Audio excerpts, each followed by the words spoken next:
Assalamualaikum warahmatullahi wabarakatuh. Perkenalkan, saya Agus, NIM 220201010293 dari kelas MG 701, program studi manajemen industrial dengan studi kasus PT sedang tidak baik-baik saja. Mari kita mulai. Gambaran umum kasus. Sebelum masuk ke solusi, mari kita pahami dulu situasinya. PT sedang tidak baik-baik saja adalah perusahaan retail di Indonesia yang sedang mengalami peningkatan turnover karyawan yang signifikan. Apa penyebabnya? Pertama, karyawan tidak puas dengan sistem penggajian. Kedua, kurangnya perhatian terhadap work-life balance atau keseimbangan kinerja dan kehidupan. Akibatnya, banyak karyawan yang mengundurkan diri, dan yang lebih parah, perusahaan kesulitan merekrut karyawan baru karena reputasi buruk di kalangan tenaga kerja. Pencegahan masalah hubungan industrial. Sekarang pertanyaan utama, bagaimana perusahaan dapat mencegah masalah seperti ini? Saya akan memberikan 3 strategi pencegahan utama. Strategi yang pertama, sistem penggajian yang transparan dan kompetitif. Perusahaan harus menerapkan sistem penggajian yang transparan dan kompetitif. Transparan artinya karyawan tahu bagaimana gaji mereka dihitung, tidak ada komponen yang misterius.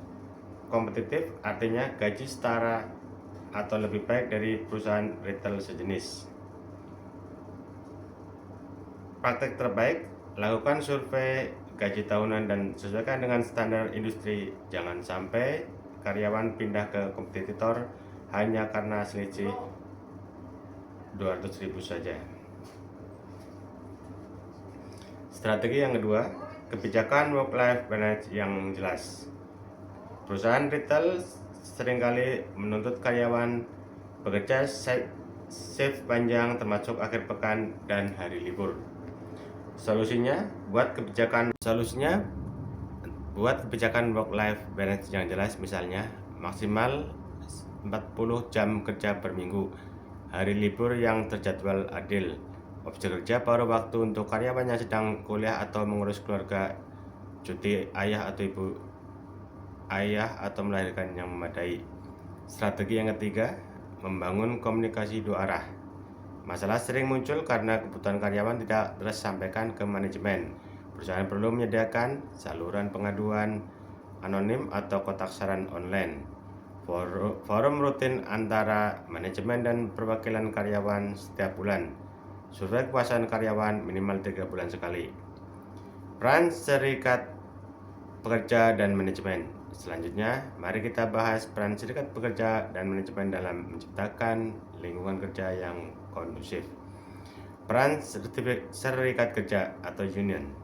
Serikat kerja bukanlah musuh manajemen, justru serikat kerja adalah mitra strategis. 3 peran utama serikat kerja antara lain: advokasi karyawan, menyuarakan keluhan tentang gaji dan jam kerja secara struktural, bukan melalui demonstrasi liar. Mediasi konflik, menjadi jembatan antara karyawan dan manajemen sebelum konflik membesar. Pendidikan dan kesadaran, mengedukasi karyawan tentang hak dan kewajiban mereka sesuai undang-undang ketenaga kerjaan. Peran manajemen. Manajemen juga punya tanggung jawab besar, mengakui dan menghormati keberadaan serikat pekerja, bukan menghalangi pembentukan serikat. Melakukan perundingan bersama kolektif bargaining secara itikat baik minimal setahun sekali. Menyediakan data yang akurat saat negosiasi, jangan menyebutkan kondisi keuangan perusahaan. Tindak lanjut janji, jika manajemen berjanji menaikkan gaji dan berbagi fasilitas yang harus ditepati. Kerjasama yang ideal. Ketika serikat pekerja dan manajemen bekerja sama, bukan saling menjatuhkan, maka tercipta hubungan industrial yang harmonis. Hasilnya, karyawan betah, produktivitas naik, turnover turun. Rekomendasi kebijakan berbasis praktek terbaik. Berikut adalah 3 rekomendasi kebijakan berdasarkan praktik terbaik manajemen hubungan industrial yang bisa diterapkan oleh PT sedang tidak baik-baik saja. Rekomendasi pertama, kebijakan remunerasi 360%. Sistem penggajian tidak hanya gaji pokok tetapi mencakup gaji pokok yang kompetitif, tunjangan tetap atau transport dan makan, bonus kinerja per kuartal, insentif retensi bagi karyawan yang bertahan lebih dari 2 tahun. Praktik terbaik dari PT Unilever Indonesia, mereka memiliki sistem bonus yang transparan dan dinilai setiap bulan oleh atasan langsung. Rekomendasi kedua, program kesejahteraan karyawan atau Employer Well-being Program. Work-life balance bukan sekadar jam kerja tapi juga asuransi kesehatan untuk karyawan dan keluarga. Layanan konseling gratis untuk stres kerja, fasilitas penitipan anak atau daycare di kantor pusat. Cuti tahunan minimal 12 hari. Praktek terbaik dari PT Astra International, mereka memiliki program Astra Sejahtera yang mencakup kesejahteraan fisik dan mental.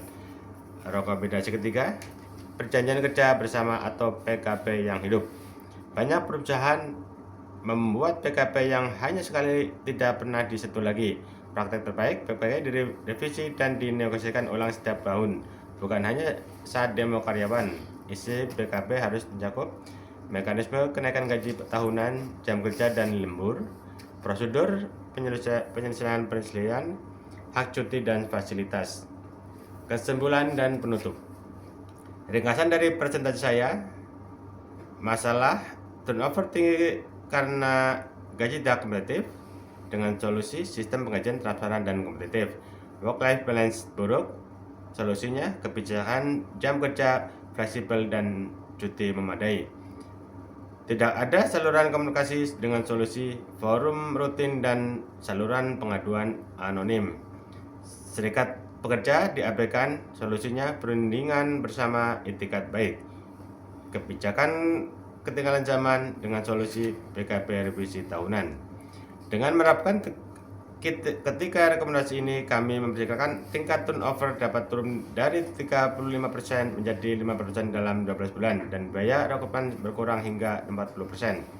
Ingat, karyawan yang bahagia adalah aset terbesar perusahaan, bukan hanya biaya tapi investasi perusahaan. Penutup. Demikian presentasi saya tentang pencegahan masalah hubungan industrial di PT sedang tidak baik-baik saja. Pesan saya, jangan tunggu karyawan rame-rame mengundurkan diri baru bertindak. Bangun hubungan industrial yang sehat dan dari sekarang. Terima kasih atas perhatian bertanya. Wassalamualaikum warahmatullahi wabarakatuh.